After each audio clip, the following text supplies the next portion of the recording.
It's lovely to be here. I hope you had a really good day yesterday.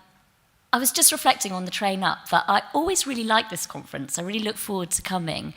And as I was drinking my coffee, I was thinking about the Rotherham Charter and that first principle of co-production being around welcome and care.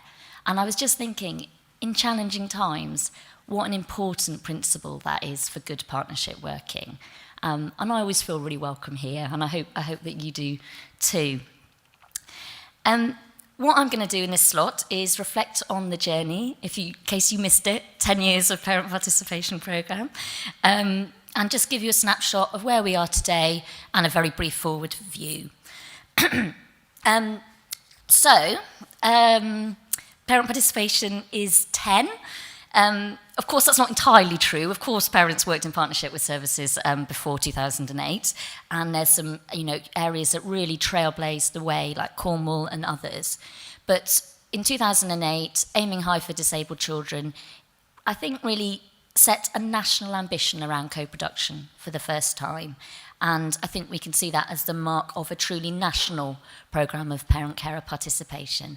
And that seems like something worth celebrating. In your packs, you have this very shiny report, which is our annual report, but it includes a section on 10 years. And that's where I'm taking this timeline from. For those of you not involved in 2006, you may not know that the Aiming High for Disabled Children and the approach to parent participation that it introduced was born out of a series of parliamentary hearings organised by Contact, which provided a platform for parents to speak truth to power. And from that came For Every Disabled Child Matters campaign, run by Contact, CDC and MenCap, and from that came Aiming High. And I guess it's just a reflection looking back that I know in this current climate, some of you experience sort of tensions around campaigning and participation approaches. And I just think it's interesting that at the heart of this story is a coming together of those different approaches to achieve change. So, where are we now? A couple of snapshots. So, the network is over 93,000, and that's up. But I think almost more importantly is that second figure. Around nearly half of that number have taken an action in the last year. So that might have been completing a survey or turning up to an event. So you're not just a large network, it's an active one. I think that's important. This year, this is in the report, I'm sure you can't read it, it's in the report. This year we asked you to report on how you reached out to seldom heard groups, and these figures are total numbers. So of the 147 forums that responded, I think there's clearly a way to travel, but I think the numbers look pretty good, and we see forums reaching out to all sorts of families in very different ways. I know we asked you to fill in a lot of information, but I think this data is really helpful. It helps us see where as a network we might need to reach out. But I think I often hear parent carer participation, that's about a certain type of parent, isn't it? And I think this kind of data just shows us how diverse that network is and really helps us sort of address that myth. So thank you. And then the final element I wanted to pick on was engagement levels. So 2/3 of you say you have a co-productive or participation-based relationship with education, and that's up significantly from last year. You'll see health and social care are still a bit behind. But alongside that, I know 102 forums were involved in the preparation for the joint inspections over the last year. And you've had a range of experiences around that process. Contact and NNPCF will be working to ensure that parent involvement is really set up well in the next framework for the next round of inspections that start from 2021.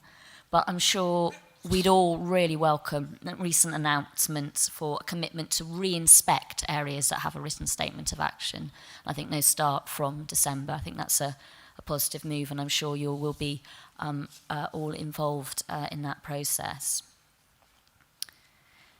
That's all I'm going to say on participation, but whilst I have you captive, I wanted to give you a little quick update on what's happening at Contact.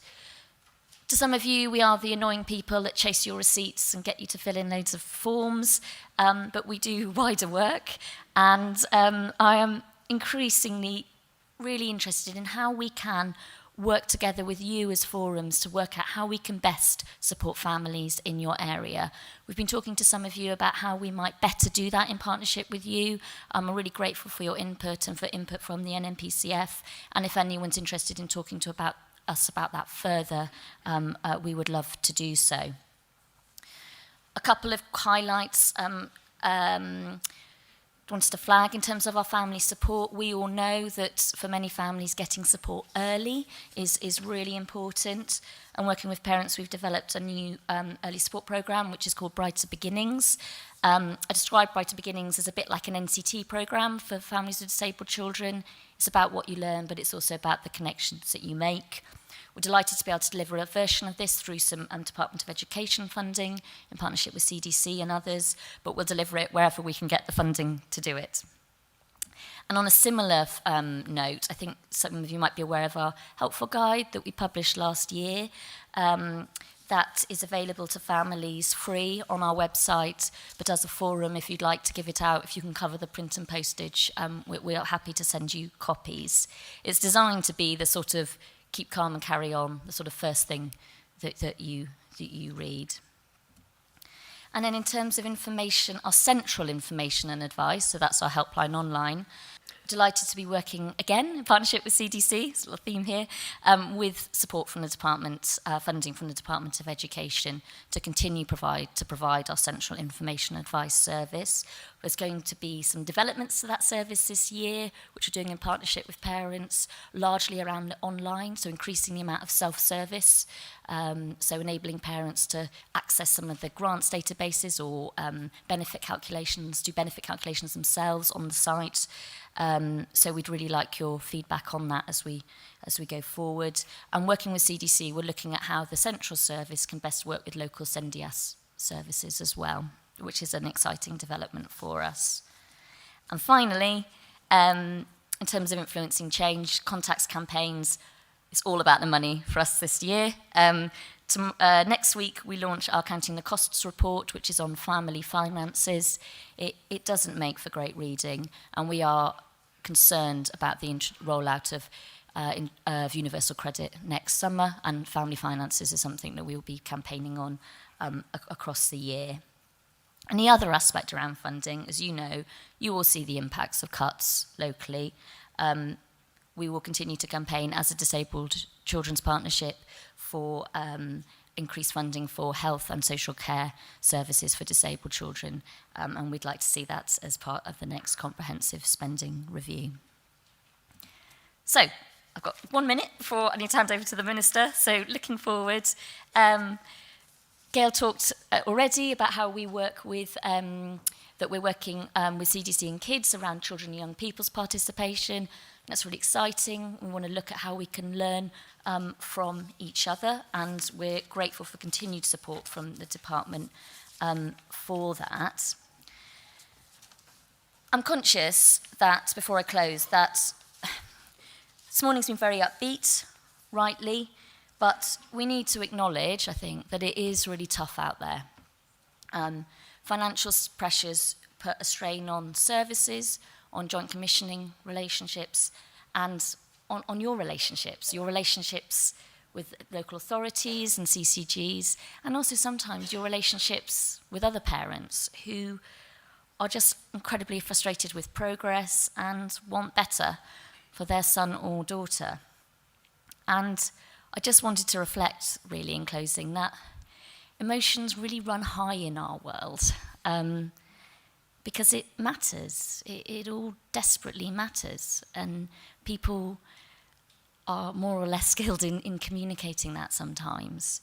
And And that brings me back to that principle of welcome and care that I started with. And I think over the next few years, in a challenging environment, we somehow need to keep hold of, and I mean forums, I mean charities and people that work in this space, we need to keep hold of the ability to be kind to one another and kind to ourselves.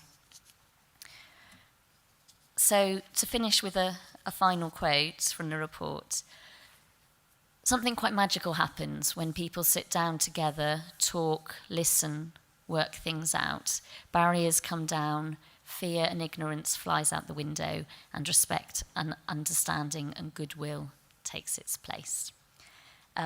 We're all here because we understand that. We know that if the Children and Family Act reforms are to be realised, it takes financial commitment, but also cultural change. And from context perspective, what we see is where good co-production happens, attitudes change, relationships change, and ultimately outcomes improve. It will be a challenging year, no doubt, but I think now is the time for all of us, forums, charities, governments, and local decision makers, to be brave, to hold our nerve, and just keep listening to what families tell us that they need to change. So thank you, and I'll hand over to the Minister. Thank you.